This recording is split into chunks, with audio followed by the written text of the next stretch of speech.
The Judicial Conduct Tribunal into Eastern Cape Judge President Selby Mbenenge is set to resume today, and it follows a recent delay over legal debate about the role of gender expert Lisa Vetten.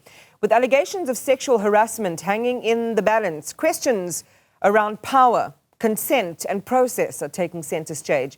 We are joined now by Chris Oxtoby, a research consultant at Freedom Under Law, to look at the significance of expert testimony in this case and what it could mean for judicial accountability in South Africa. Chris, good morning and welcome to the program. Thanks for your time.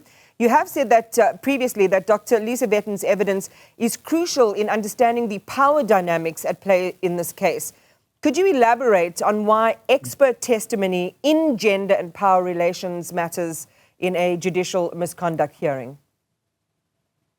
So thank you and good morning to everybody. With the caveat that I'm not an expert on gender matters, but my understanding of the developments that have happened in the tribunal so far has been that there's been evidence which might be the suggestion that the messages between the complainant and the judge were in some way consensual. But the argument to counter that is that there are power dynamics and power imbalances between the judge-president, who, as the head of that court, is a very senior and very powerful individual, and someone working in a very significantly less powerful position as a judge's secretary, and that power dynamic needs to be understood to fully understand the context and why certain messages might appear to indicate an element of consent, but in actual fact, that area of understanding how, to put it simply, there's more to it than meets the eye, is where a gender expert like Dr. Vetten will be able to help tribunal members and those of us who are not experts on gender and those kind of power dynamics to understand what might really be going on in these exchanges. Because Justice Mbenenge's team has been setting up and leaning into the route of, these interactions being consensual, and therefore, really scrutinizing this idea and this concept of power imbalance would then be germane to his argument and defense. Absolutely. And of course, we're still to have the defense case beginning. We expect that it will start after Dr. Vetten's testimony concludes.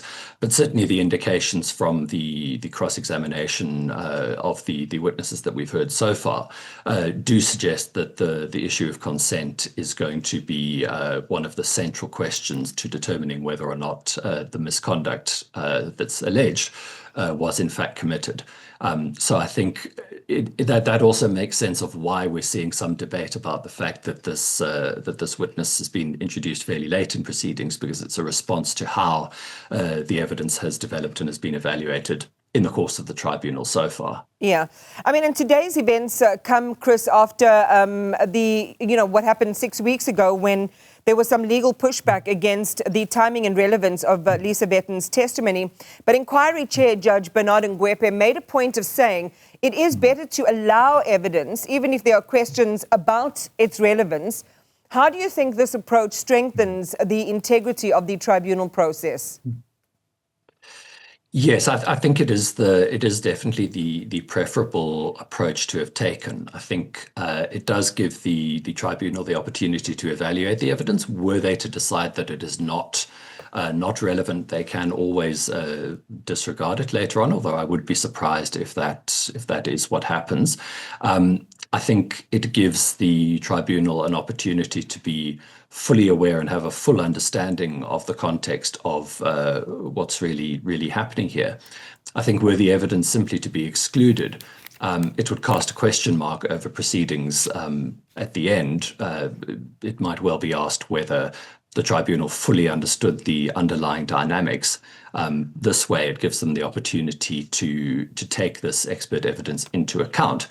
And of course, we're still a long way from the outcome in this case, as we've said. The defense case hasn't in fact begun yet. Yeah. So this isn't a prejudgment on the outcome. It's just a case of the tribunal trying to make sure that it has as much information at its disposal as possible to make its decision.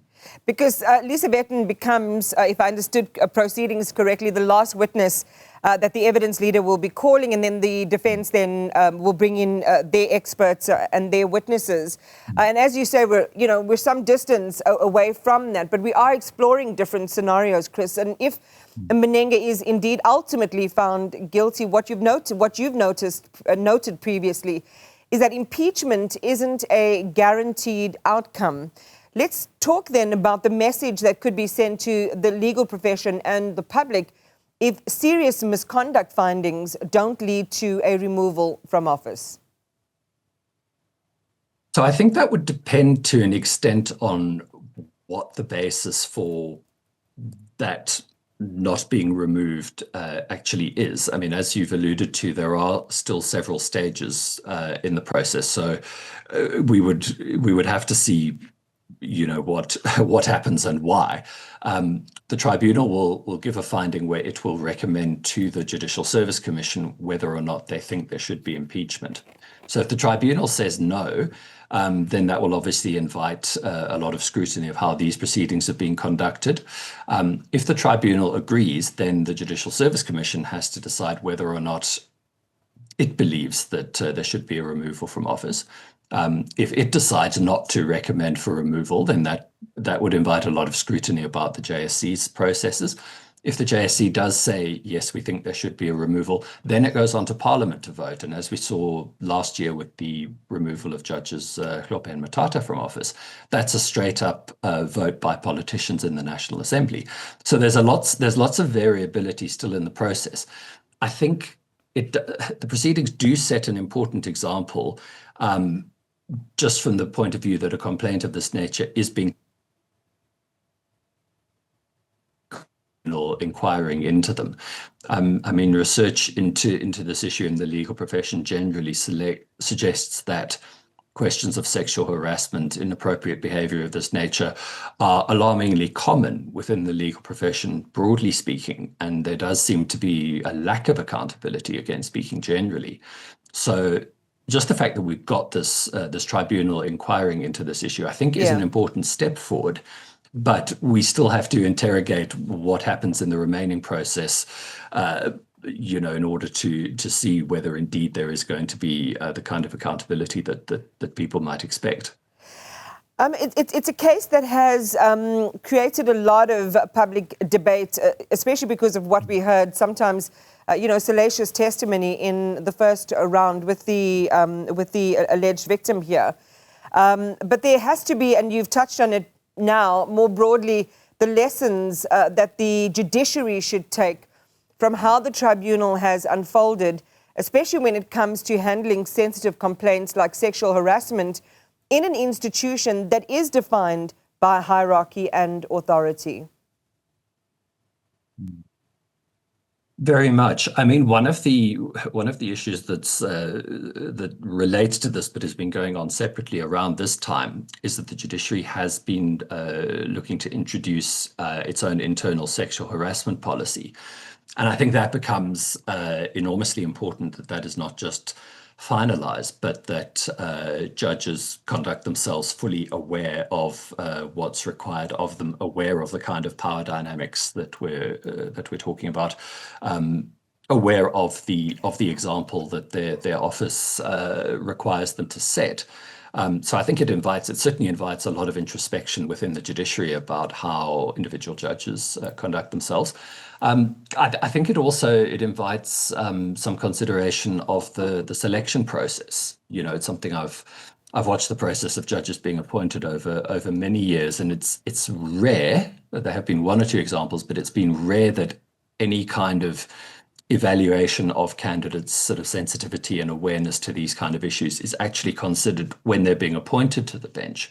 So that's also perhaps something that Judicial Service Commission members and the judiciary itself need to bear in mind when they are selecting candidates, to make sure that our judges have an appropriate understanding of the dynamics in play in these kinds of situations, and indeed show that they will avoid entering into this kind of behavior themselves at all. Chris, thanks for your analysis this morning. Still a lot more milestones to unfold in this inquiry. Appreciate your time this morning. Chris Oxtoby is Freedom Under Law, a research consultant. We'll just show you some live picture from the room as the Judicial Conduct Tribunal into Eastern Cape Judge President Selby Mbenenge readies to go ahead today with that expert testimony from Dr Lisa Vetten. All right, we don't have that live picture just yet, but we'll bring it to you a little bit later on. And as soon as the inquiry gets back underway, we will take you there.